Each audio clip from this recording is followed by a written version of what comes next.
Bonjour à tous, dans cette vidéo, je suis ravi de vous présenter mon chef-d'œuvre. Permettez-moi de vous présenter l'équipe, Sacha Mérigeau, Yanis Buldor, Henri Marquet et Jean-Luc Léger. Grâce à leur talent et leur engagement, ce projet a pris vie. Nous avons investi plus de 20 heures de travail, débutant par le levé, puis la saisie des données et le traitement numérique. Dans le prochain diapo, je vous expliquerai le rôle de chacun dans ce projet. Sacha Mérigeau a réalisé la photogrammétrie avec une perche et un trépied, puis a contribué à la recherche des points spécifiques. Ensuite, sur Zephyr, il s'est occupé du tri des photos et d'une partie du pointage des coordonnées des cibles. Par la suite, il a aidé à contribuer à divers aspects du projet.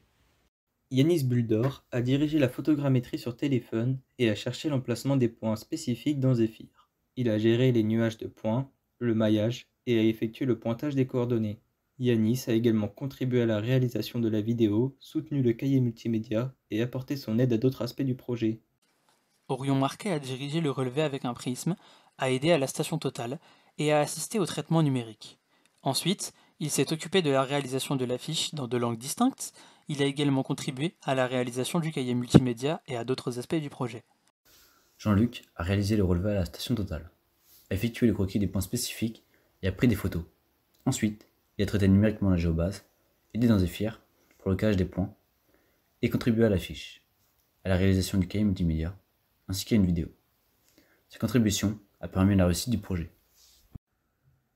Explorons ensemble les étapes de la réalisation de ce projet. Nous commençons par le choix du chef-d'œuvre, puis la recherche des points spécifiques. Ensuite, le relevé photogrammétrique suivi du relevé à la station, puis du traitement des données.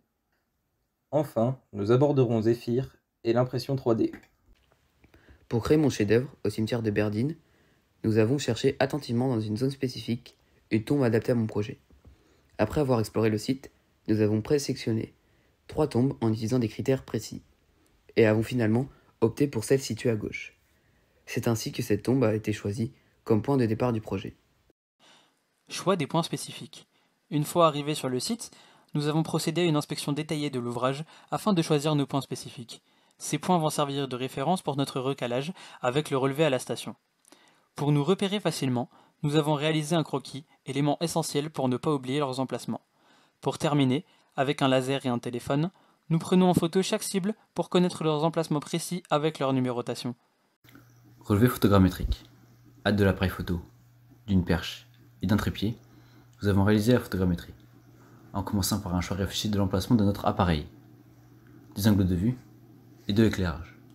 Ensuite, nous avons effectué une capture des images, essentielle pour la reconstruction du modèle. Enfin, nous avons pris des vues spécifiques, avec les caméras orientées sur des points clés, tels que la porte, le nom de la famille et la croix. Ainsi, nous avons pris des photos complémentaires. Relevé à la station. Pour se lever, nous avons réalisé une polygonale fermée avec le matériel suivant.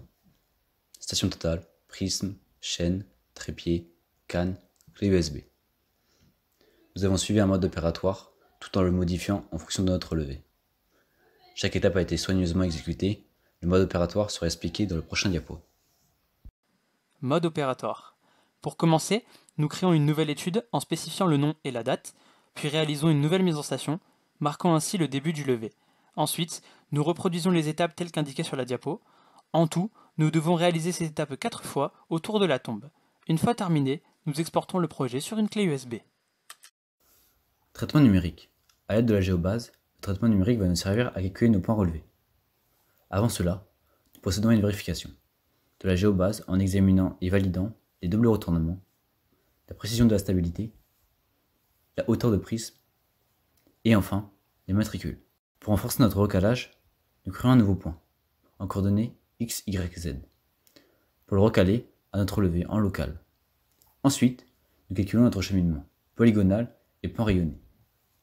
Enfin, grâce à des fiches de vérification, nous pouvons constater notre précision et surtout vérifier si elle est dans la tolérance, ce qui déterminera, oui ou non, si notre levée est correcte. Passons à la partie Zephyr. Notre création 3D s'est articulée en 5 étapes: tri des photos, sélection des images les plus nettes, nuage de points éparses, création de millions de points clés, nuage de points denses, création d'une représentation détaillée, maillage, triangulation des points pour former une structure, Texturage, ajout de la texture pour un rendu réaliste. Insertion des points spécifiques. Après avoir créé les cibles précises à partir du nuage de points éparses et des photos des points spécifiques du lever, nous recalons notre modèle en utilisant les coordonnées de points spécifiques calculées de la géobase. Une fois insérés, nous vérifions les écarts, nous assurant de la précision du recalage du modèle. Impression 3D. Pour commencer, nous devons explorer les maillages de Zephyr afin de les importer sur Mesh Mixer. Ensuite, nous procédons à plusieurs étapes distinctes pour nettoyer et modéliser le modèle, afin de le convertir en modèle 3D. Une fois la tâche accomplie, nous obtenons un solide de notre tombe que nous pouvons imprimer à l'aide de l'imprimante 3D. Et voilà, notre projet arrive à son terme. Un immense merci à chacun. Orion Marquet, Sacha Merigeau, Yanis Buldor et Jean-Luc Léger pour leur engagement et leur dévouement. À bientôt.